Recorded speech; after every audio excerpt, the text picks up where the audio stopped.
share 5 things that may be holding you back from becoming the lead guitarist that you really want to be. You crave it, but you feel like you've hit this glass ceiling. It's like, I have reached this level, but I can't seem to get over that.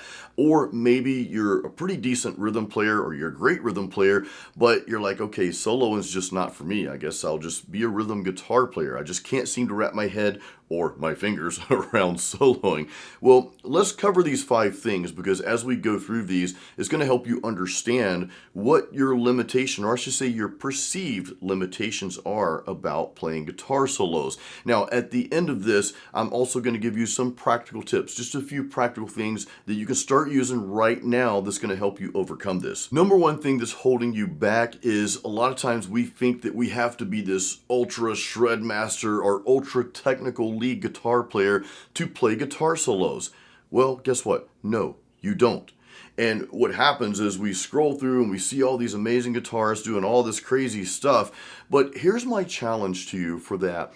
Sit back and look, okay, first of all, nothing against ultra fast, ultra technical stuff. Okay, that's great. I'm glad it exists. I'm glad people do it. But here's the thing.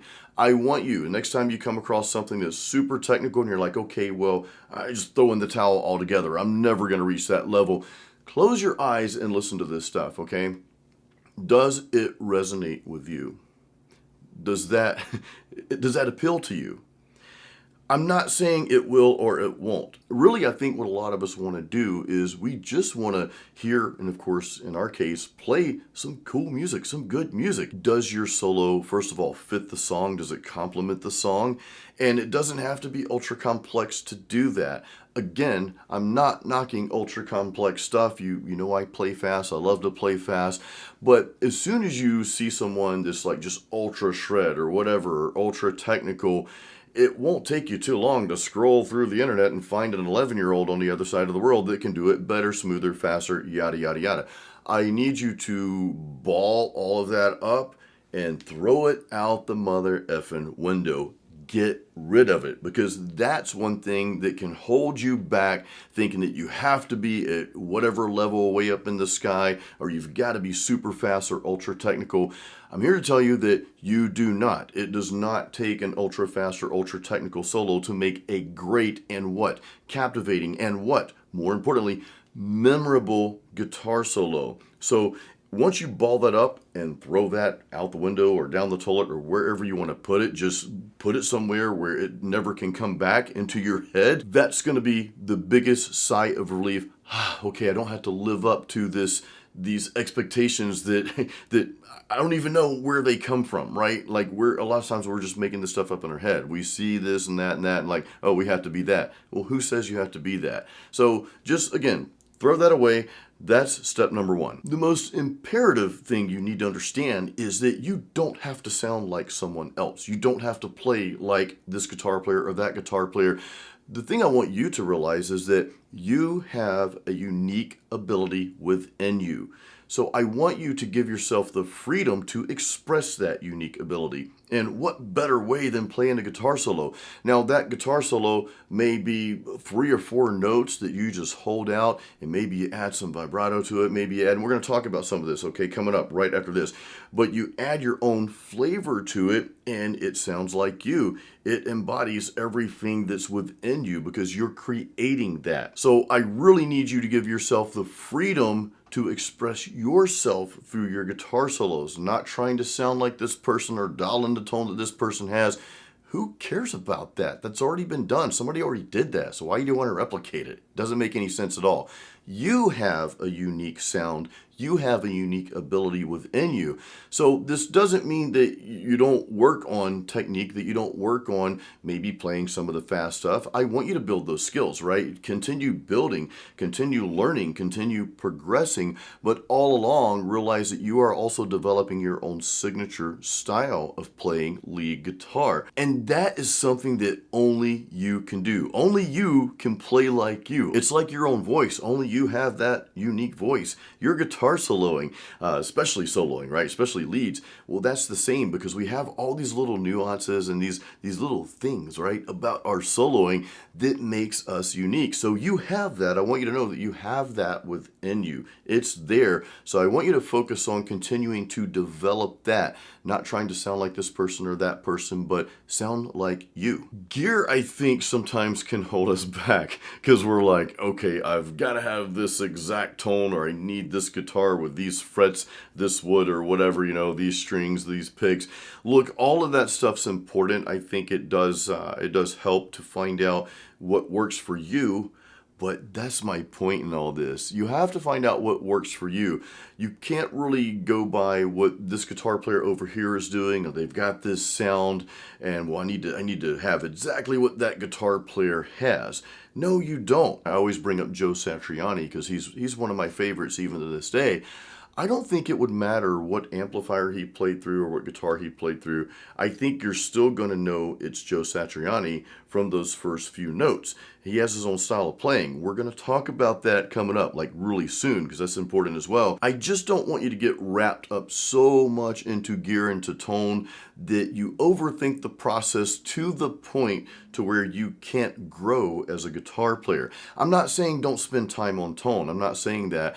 But when you find yourself in there every single day just searching for the tone, are you really developing your skills while you do that? Now, hey, if you want to become like a tone master and that's your thing, and maybe you want to make tones for other people, hey, different story, right? But if you're talking about your lead guitar playing, that whole endless search for tone and trying to get the gear that we need. Oh, this amp, it worked today, but it's just not producing the sound I want now, My belief in this is focus more on your playing and you progressing as a guitarist, and let the gear be secondary to that. Again, I'm not saying gear's not important because, hey, I go through the same thing. I'll dial in something. I'm like, man, this sounds good today. And the next day or next week or whatever, it's like, I kind of want something else. So again, I'm not saying don't focus on that at all, but use that as a secondary approach, right? Your first approach is really in your fingers. It's really your hands. It's how you approach the notes,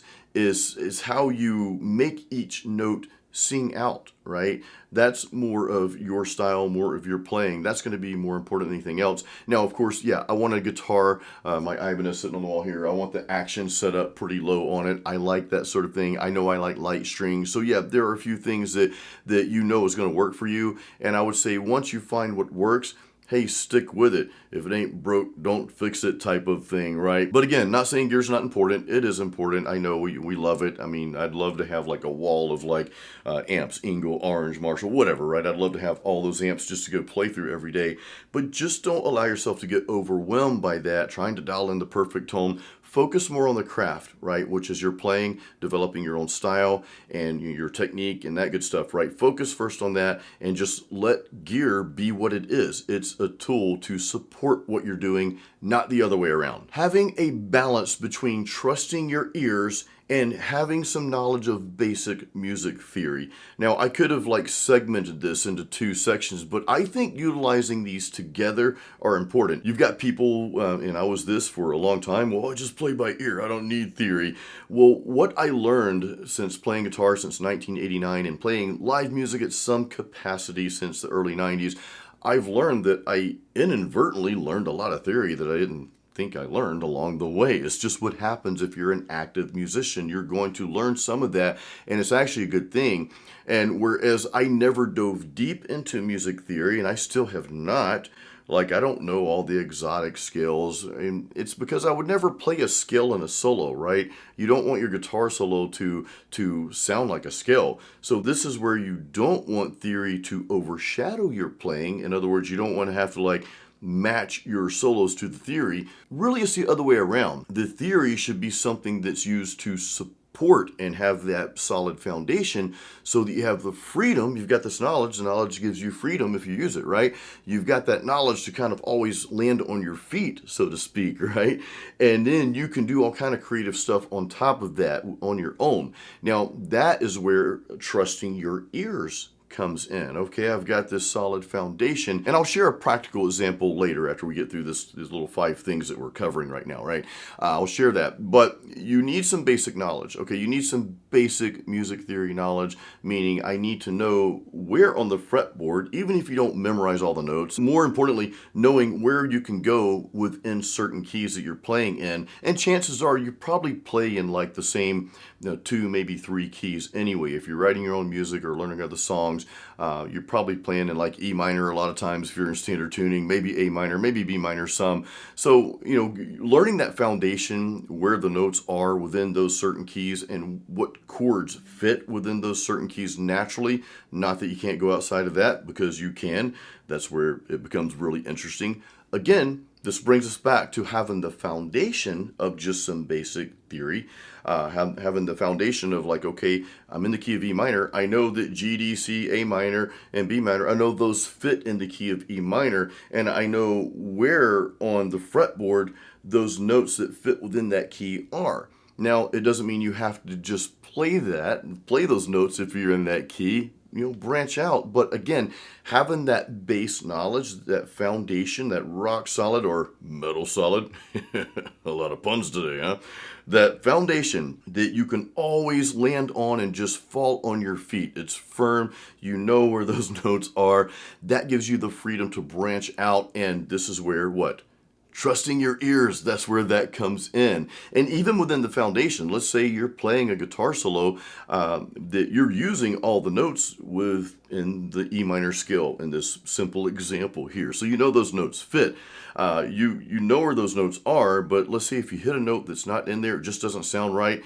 Well, trust your ears that didn't sound right. Okay, well, yeah, I hit an off note. Or maybe you hit a note outside of that sounds cool. It gives it like a wicked twist. Trust your ears to say, hey, that sounded cool. Let's do that again. Overcomplicating guitar solos, overcomplicating the whole process in general, overthinking your guitar solos. This can be a barrier, a huge barrier that really can hold us back from being the lead guitarist that we're really meant to be, what's deep within us, what's inside, what we really are hearing in our heads.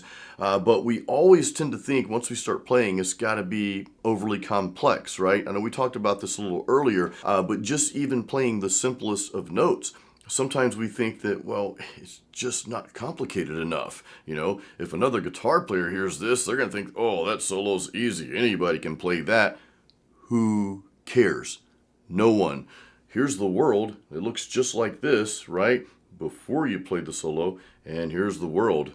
It looks exactly the same after you played a very simple solo, even after another guitar player, which they probably won't, but if they do, critiqued your solo. Ooh, that's an easy solo. It doesn't matter. So I want you to release yourself of that burden of thinking that you have to have this overly complex composition for it to sound good. And I'm not against the overly complex stuff. Look, if you want to get technical, if that's your thing, great, do it. That's awesome.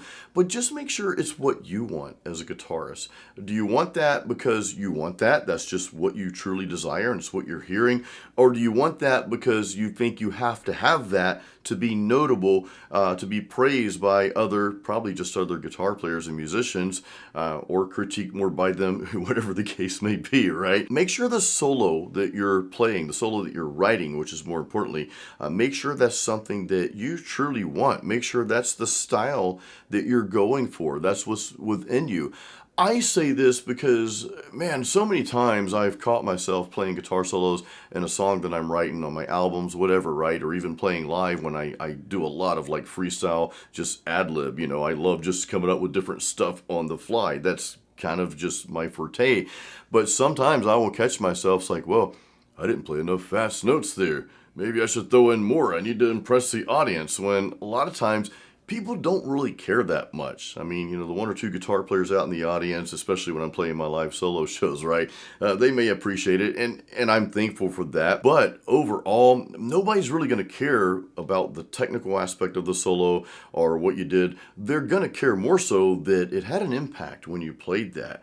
it meant something to them, right? It's like, oh man, that sounded cool. Now, that could be a cool sweep arpeggio that you play, or it could be just a series of very simple, soulful notes that's just kind of held out and just has this beautiful melody, right?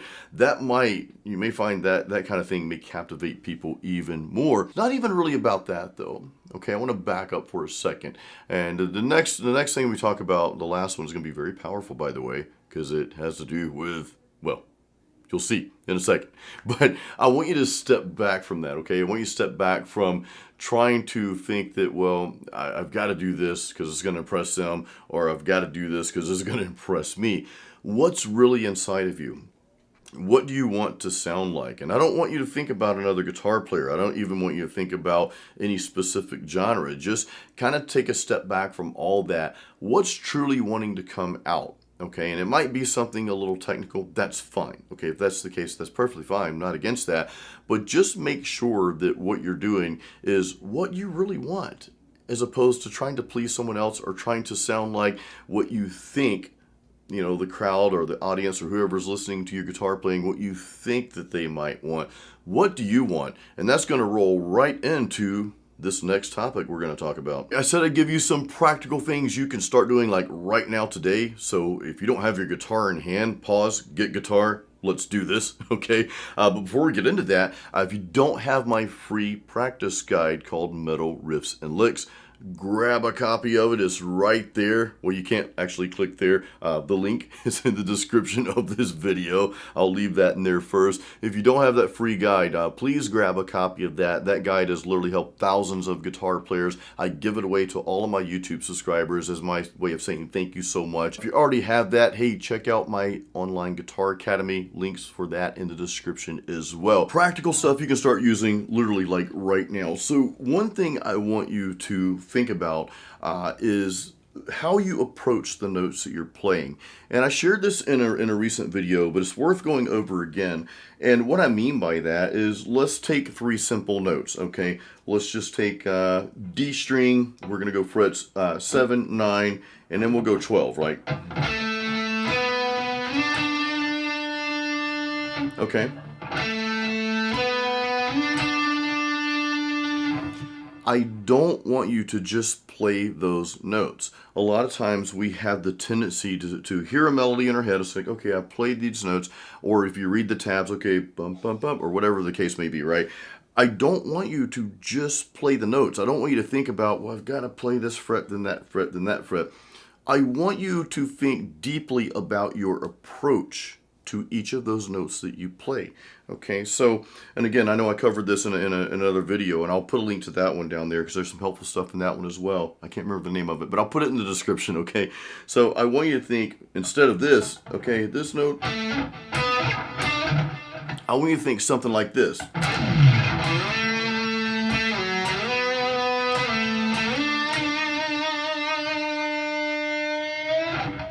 Okay, I didn't really do a whole lot. I just added some slides in there, and you know, I kind of went.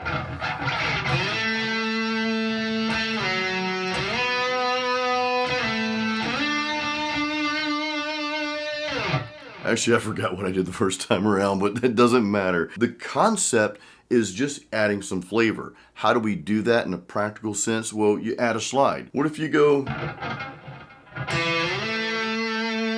I started from the 2nd fret. Well, I thought you started somewhere else. Well, maybe I did the first time around. Maybe I started from the 4th fret. Maybe I started just kind of like, I just came in. I didn't start anywhere. It does not matter. So my point is, don't get so wrapped up in the, well, I've got to know exactly what you did. Do what you feel and try different things. You learn so much more by experimenting. I'll give you the foundation, right? I'll share the notes, kind of the techniques I'm using, but I want you to quickly take that and expand on it, go beyond. The vibrato thing, right?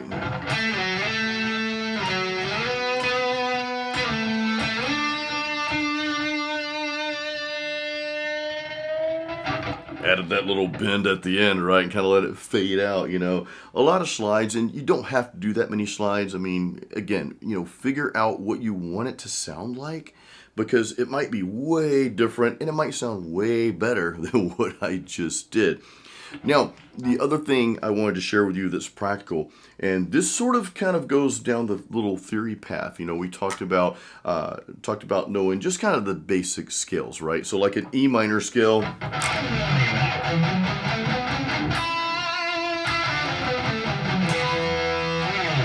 An easy way to remember that E minor scale anywhere on the fretboard is that you don't skip a fret in two places, okay? So you only go a half step between the second and third notes and between the fifth and sixth notes. So watch my fingers real quick.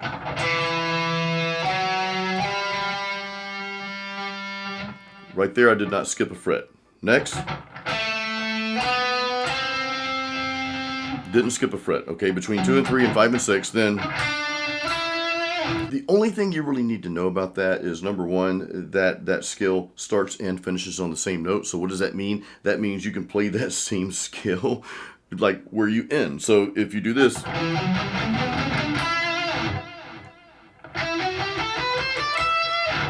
and we did that because we used the structure, we did not skip a step, right, between the second, third note, and fifth and sixth note. So now you can just, now you can play that E minor scale all over the neck, okay? Now, my point is that it's not so much about memorizing the scale. And again, you certainly do not want your guitar solo to sound like you're playing scales or practicing scales. That would be very robotic and very boring, right? Use that as a foundation, okay? So you're playing in the key of E minor a lot, and I'm using that as one example. Pick whatever key you want, doesn't matter. You're gonna start with that note, right?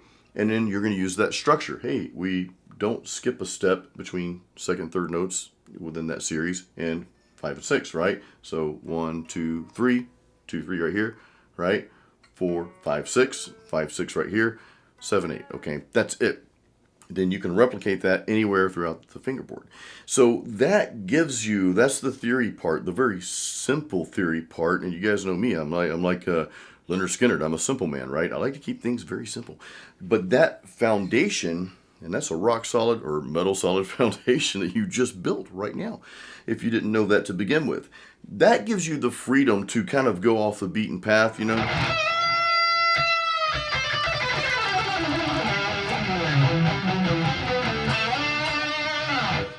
I utilized some notes that I knew. I'm like, okay, well, let's say I kind of got lost here. Let's pretend I got lost for a second. Like, oh, well, you know, I know these notes within that key around this area, so I can kind of go back and land on those. So again, it gives you that firm foundation that you can always land on your feet, and it gives you the freedom. The more you have that foundation, you have more freedom to branch out and do other things. So those are just like a couple of simple practical things that you can use. And again, you know, I don't want you to get so caught up into, well, I've got to play fast all the time. I love playing fast. I love shredding. But you know what? There are however many gazillion guitarists that can shred faster than me. So what? Is that going to stop me from playing guitar? Is that going to stop you from playing guitar? No, it should not. Don't worry about that stuff. Again, I take that mentality, ball it up, and trash it, man. Get rid of that crap. It's garbage. You know, the only thing that matters is that you're making progress in your own right, you know, at your own pace. We all have different paces. And being faster doesn't automatically equate to you being a better guitar player. That's not what that means. That's stupid, right? You're like your forte, your thing. You might find that your style is more like a, I don't know.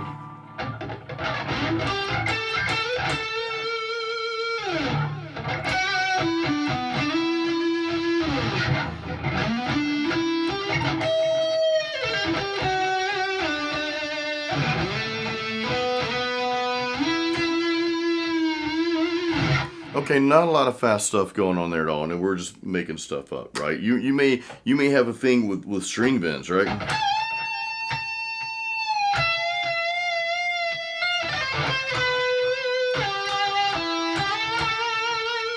Okay, and that just may be what you do. You may have a strength for just coming up with some kind of melody, you know?